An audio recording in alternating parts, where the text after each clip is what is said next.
What is up, guys? It's Slay here, and welcome back to another World of Warships Legends gameplay. And today, we are back, but in a ranked game.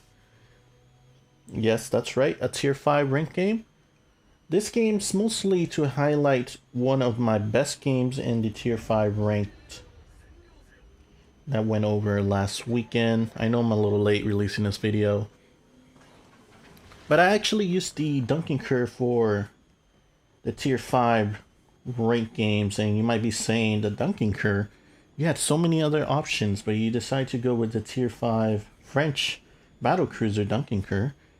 And while you might be right, and I might have to disagree with you, the Dunkerque was actually an underappreciated ship for me, and it actually did really well in the Tier 5 ranked games. And well, to demonstrate, I am going to show you this video of how the playstyle for me and the Dunkerque are. And if you don't know, I really have something special for the French ships, as they are perhaps one of my favorite tech trees nations when it comes to the battleships.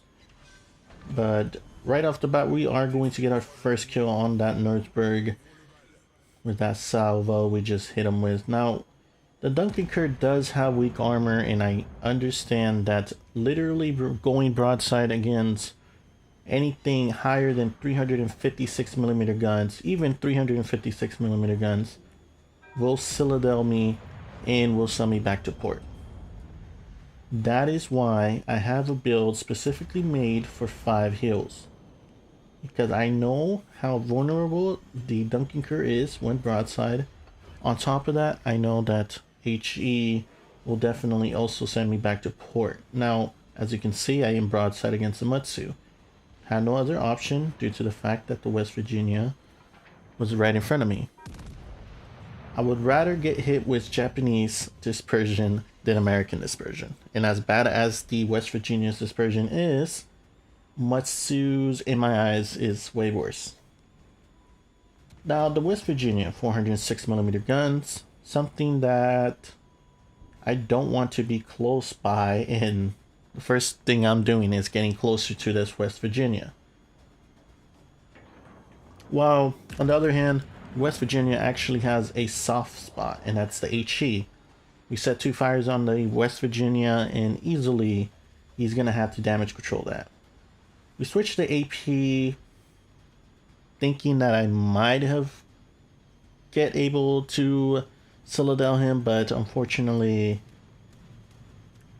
330mm guns aren't really going to penetrate a West Virginia as heavy armored as West Virginia is. Yeah, that dispersion was just not it.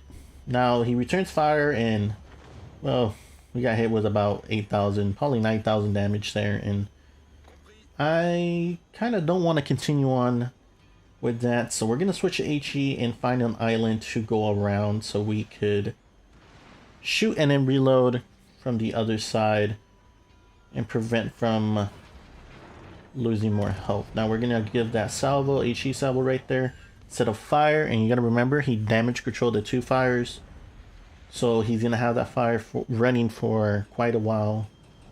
And we're going to continue on and try to see if we could actually sink him with the HE there.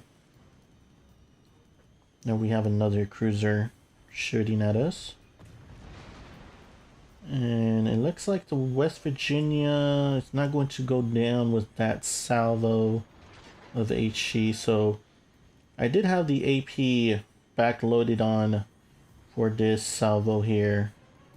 Fubuki here is going to aid us with a smoke, which is really appreciated at this point of the game. Get that lobbed over the island, and we're going to get our second kill of the game. Now, we are in a small little situation. As you can see, my little passage here to B is a little tight for my ship due to the size. So, spotting that Fubuki, he's most likely going to send torpedoes my way. And hello, there's the torpedoes I was just talking about. And just looking at it at eye view, or eagle eye view, it looks kind of impossible to dodge those. And well, let's see if we could somehow get through. That was a close one. That was really close. And we're gonna have our HE back loaded up, and we're gonna try to punch the Fubuki here with HE. And I think fortunately enough our cruiser manages to sink the Fubuki there. And now we're left with the Matsu and the Dallas. I'm gonna use this HE on the Dallas. And just a reminder, HE is your best friend when it comes to French battleships. I believe that HE is literally something you could use on cruisers 100% of the time. You are going to use HE on destroyers. And just like I demonstrated with the West Virginia, you know, if you can't outmatch his armor, use HE. If they're battle tanking, use HE.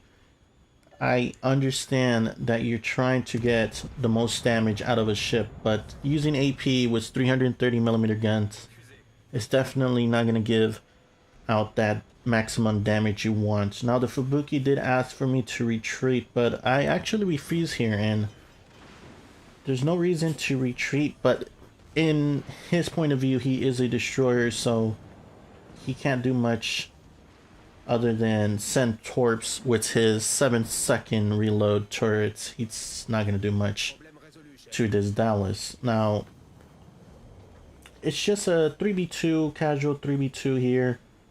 The Dallas is actually going to go down to this torpedo that the Matsu, or the Devonshire, actually sent out. And now it's a 3v1 with the Matsu here. The Matsu actually doesn't know that I did push here. And remember, these French battleships are flank ships. They are fast, hard-hitting whenever presented at broadside. And right here is going to be one example why you don't want to go broadside against a French ship.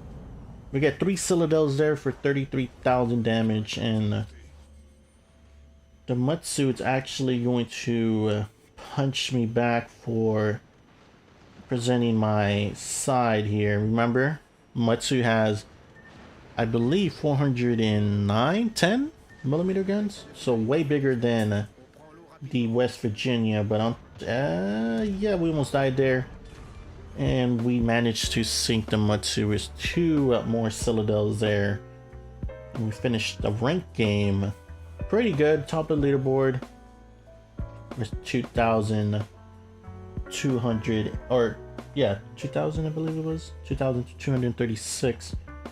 We do finish the game with 103,396 damage, 5 Citadels, and 3 fires. But anyways, guys, if you enjoyed this short ranked video game, or video highlight, leave a like, and I'll see you guys in the next one. Peace out.